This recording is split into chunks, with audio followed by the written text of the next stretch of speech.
Si vous êtes ici, c'est que vous avez très probablement vu l'excellente bande-annonce du film Superman de James Gunn, prévu pour juillet 2025. Ce film va lancer une toute nouvelle ère d'ici pour les fans et on ne pourrait pas être plus ravis. Mais avez-vous bien regardé et compris toutes les petites références subtiles qui étaient dans ce trailer? Eh bien vous savez quoi, je vous propose un petit jeu. On va tester votre culture d'ici et votre culture Superman.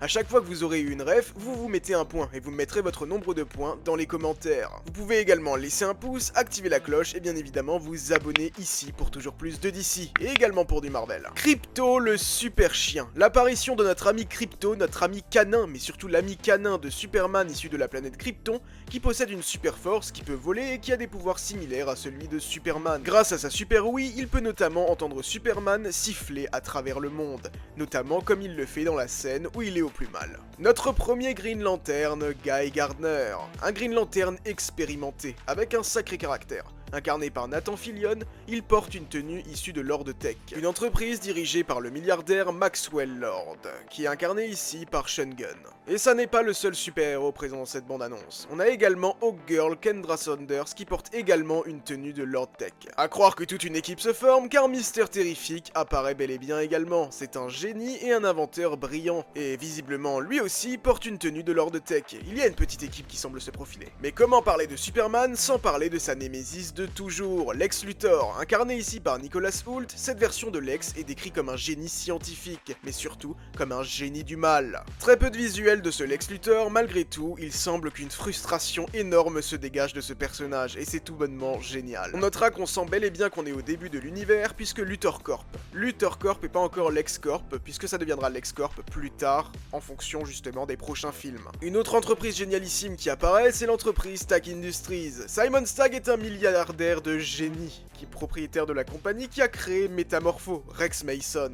A ce jour, on ne sait pas encore si Simon Stagg apparaîtra dans le film, mais vu la place importante que va prendre sa société, il y a fort à parier qu'il puisse faire une petite apparition. La nation fictive du Boravia. Dans les comics, le Boravia est un pays européen, qui a été victime d'une guerre civile. Et dans ce trailer, on voit un petit garçon de la nation du coup Boravia qui appelle Superman à l'aide. On peut avoir ces informations notamment à travers la télévision et la chaîne GBS News. C'est la même chaîne qui a apparu dans Creature Commandos au moment où on parlait justement des agissements de Circé, la sorcière amazone, dans le pays du Pocolistan. Superman affronte un monstre kaiju. Visiblement, il semble être un personnage original car je n'ai pas réussi à trouver de quel personnage il pourrait s'agir. Donc à mon avis, c'est une création pure et dure de James Gunn pour ce film.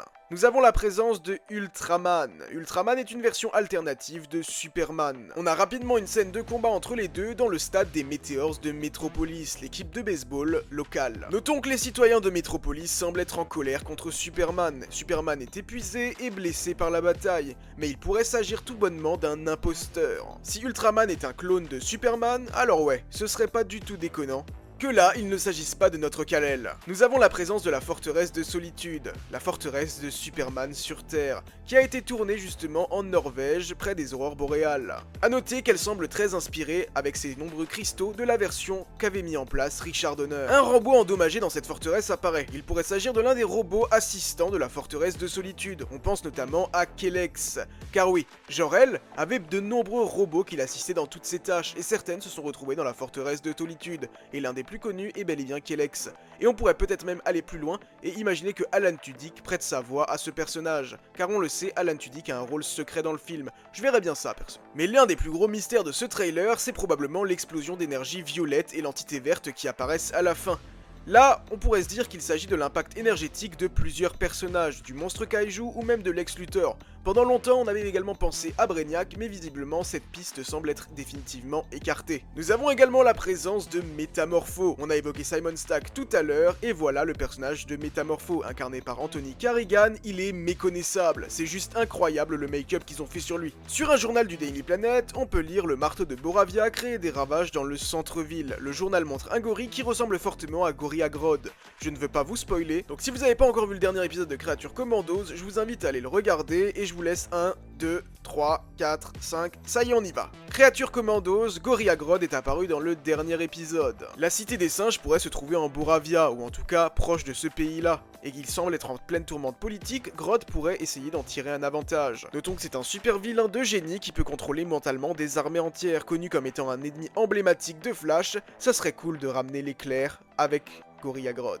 Et enfin, lors de la scène de combat de Mister Terrific, des soldats l'attaquent. Ils sont habillés de costumes verts et violets. Les costumes ressemblent largement aux soldats de Lex Luthor dans la bande dessinée Superman for All Season.